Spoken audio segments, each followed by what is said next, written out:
नमस्कार, स्वागत है आपका वी टाइम न्यूज पर और आपके साथ मैं हूं पहली चौहान। बढ़ते हैं खबरों की ओर। दिल्ली से पटना जा रही एयर इंडिया की फ्लाइट रविवार को दोपहर बाद औरंगाबाद में फंस गई। गनीमत रही कि फ्लाइट को नुकसान नहीं पहुंचा। फ्लाइट को सुरक्षित निकालने का प्रयास जारी है। घटना राष्ट्रीय राजमार्ग संख्या 19 जीटी रोड पर बानूर थाना क्षेत्र में रेल ओवरब्रिज पर घटी है। जानकारी के मुताबिक दिल्ली से एयर इंडिया के हवाई जहाज को एक एलपी ट्रक सड़क मार्ग से लेकर पटना जा रहा था। इसी दौरान NH-19 पर औरंगाबाद के बारूद थाना क्षेत्र में रेलवे ओवरब्रिज पर एलपी ट्रक पर लदी फ्लाइट की मुख्य बॉडी आरओबी के ऊपरी बैरिकेड में फंस गई। फ्लाइट के आरओबी के ऊपरी बैरिकेड में फंसते ही एनएच पर वाहनों की रफ्तार को ब्रेक लग गई। गाड़ियों की आवाजाही थम गई। एनएच पर जाम लग गया। जाम में वाहनों में फंसे लोगों को परेशानी झेलनी पड़ी।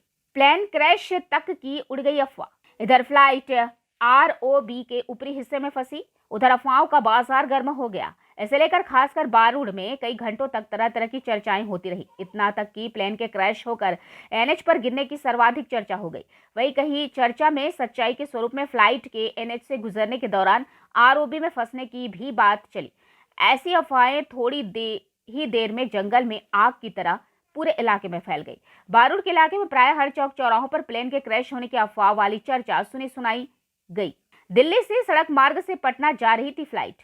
अफवाहों के बीच यह हकीकत उभर कर सामने आई कि एयर इंडिया की एक फ्लाइट के मुख्य हिस्से को एलपी ट्रक पर लाद कर दिल्ली से पटना ले जाया जा रहा था। इसी दौरान रास्ते में बारूद रेलवे ओवरब्रिज के ऊपरी बैरिकेडिंग की ऊंचाई कम होने के कारण प्लेन का मुख्य हिस्सा उसमें फंस गया।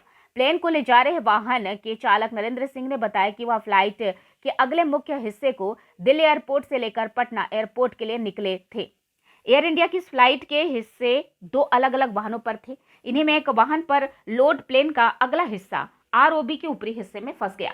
फंसे हुए फ्लाइट को निकालने का चल रहा प्रयास। फ्लाइट के पार्ट के आरओबी में फंसने के बाद उसे सुरक्षित निकालने का प्रयास जारी है।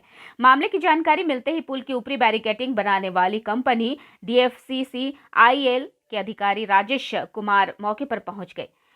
उनके द्वारा फंसे प्लेन को निकालने का क्रियाकलाप तेज कर दिया गया है। उन्होंने बताया कि सड़क के ऊपर बैरिकेड की ऊंचाई 7.5 मीटर है। यह सड़क की क्षमता के अनुरूप बनाया गया है। यहां पहले भी भारी सामान फंसते फंसते बचा है।